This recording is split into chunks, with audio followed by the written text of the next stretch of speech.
Tu as tout pour être heureux, mais pourtant tu es malheureux. Avant de commencer, j'espère que tu vas bien. Dans cette vidéo, on va parler du vide que tu ressens généralement en toi. De façon générale, tu as tout, mais vraiment tout, mais sauf que tu es la plus malheureuse. Dans ta vie, rien ne va.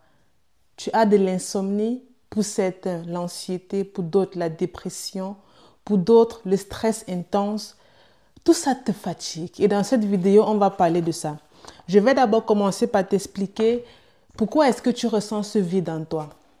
Déjà, le vide que l'on ressent à l'intérieur de nous, c'est dû à plusieurs facteurs. Dans la plupart des cas, lorsqu'on était beaucoup plus jeune, parce que je dis souvent, la plupart des blocages émotionnels que l'on a, ou bien la plupart des problèmes que l'on rencontre dans la vie sont dus à l'enfance. Déjà, il y a de fortes chances que dans ton enfance, tu n'aies pas reçu assez d'affection, assez d'amour, assez d'attention, assez de considération de ton entourage. Et c'est généralement ça qui provoque le vide. Et ce vide-là, on veut toujours le combler. Parce que bien évidemment, personne n'aime vivre avec ce vide. Donc du coup, le vide là, bien évidemment, tu veux le combler, tu veux que tout aille bien, tu veux te sentir bien. Ça, c'est le rêve de tout le monde. Et pour combler ce vide, qu'est-ce que tu fais? Tu te conformes aux normes de la société, ce qu'on appelle la pression sociale ou bien la perfection sociale si tu veux. Tu te conformes aux normes de la société et ça veut dire quoi se conformer aux normes de la société? Se conformer aux normes de la société, c'est faire des choses pour plaire aux autres. Vivre en fonction des autres, agir en fonction des autres, respirer, penser, se comporter en fonction des autres. Mais malheureusement, lorsque tu le fais, ça amplifie davantage le vide que tu ressens en toi. Plus tu vis en fonction de ce que la société t'impose, plus tu es malheureux. Et c'est la raison pour laquelle il y a des gens que j'ai coachés qui me disent « Je suis malheureuse depuis que je suis née, depuis que je suis toute petite ou bien depuis que je suis tout petit, je suis malheureux. » Il y a une grosse différence entre ce que tu veux être et ce que la société veut que tu sois. Et c'est généralement là que se produit le conflit. Le premier conflit, c'est « Je veux être une personne heureuse, épanouie. » Et le deuxième conflit, c'est « Ok, la société te dit, pour être une personne heureuse, épanouie, il faut que tu appartiennes aux normes sociales, comme quoi tu dois agir en fonction des autres. » Et c'est la raison pour laquelle le bonheur de plusieurs personnes dépend de l'humeur des autres. Oui, j'en ai coaché et c'est pour ça que j'en parle. Lorsque ton bonheur dépend de l'humeur d'une autre personne, il faut juste une chose. Il faut juste que la personne se lève le matin et d'un claquement de doigts, ta journée est foutue.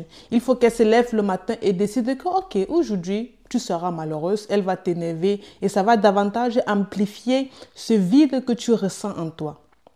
Donc, ce qu'il faut retenir, c'est que il y a une grosse différence à faire entre tes désirs internes et tes désirs externes. Déjà, pour pouvoir pallier à ce vide-là, tu vas te poser quelque part, prendre un cahier ou bien un bloc-notes. Moi, généralement, j'ai ce petit cahier avec moi.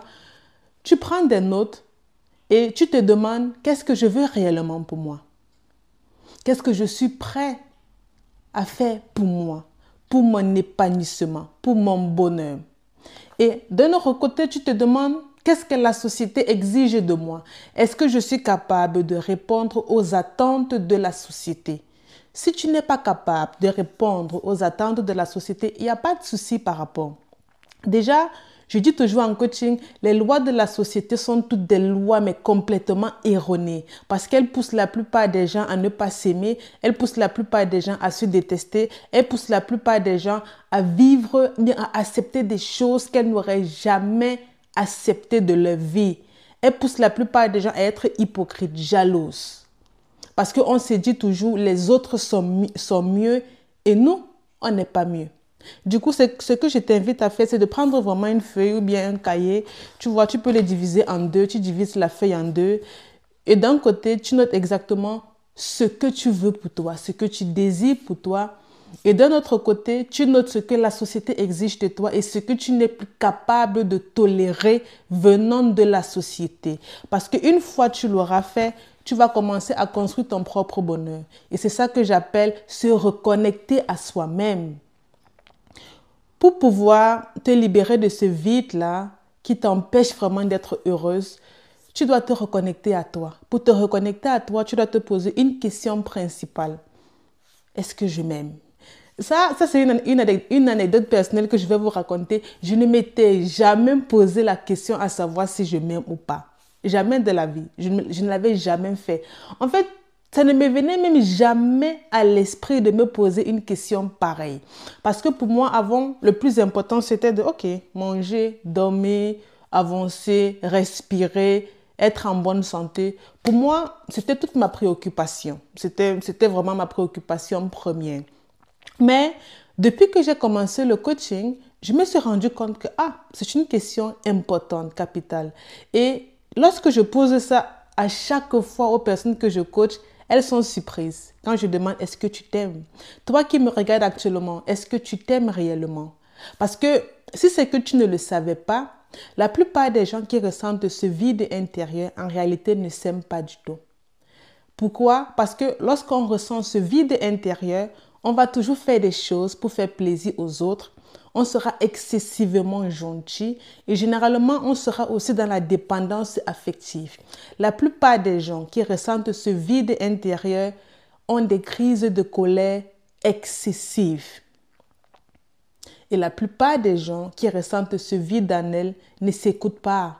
Dans la plupart des cas, elles font de l'insomnie ou bien de l'anxiété ou bien du stress intense. Donc, avec tous les symptômes que je viens de citer, avec tout ça, tu ne peux pas dire que tu t'aimes. Ce n'est pas possible. Donc, pour commencer à t'aimer ou bien pour commencer minimum à être heureuse, focalise-toi sur toi, reconnecte-toi sur toi-même. Et l'une des erreurs que moi je faisais avant, c'était de faire les choses pour faire plaisir aux autres. Ça, j'aimais bien le faire. Je ne me rendais même pas compte que c'était un mal-être que j'avais. C'est quand j'ai commencé le coaching que je me suis rendu compte que j'avais même un mal-être. Ça m'a rendu compte que c'était réellement un mal-être. Donc, du coup, au fil des années, j'ai travaillé dessus sans même m'en rendre compte. Et c'est pour ça que moi, je vous invite, vous, à vous reconnecter avec vous-même, à vous poser les vraies questions.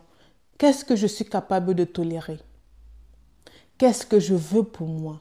Où est-ce que je veux aller?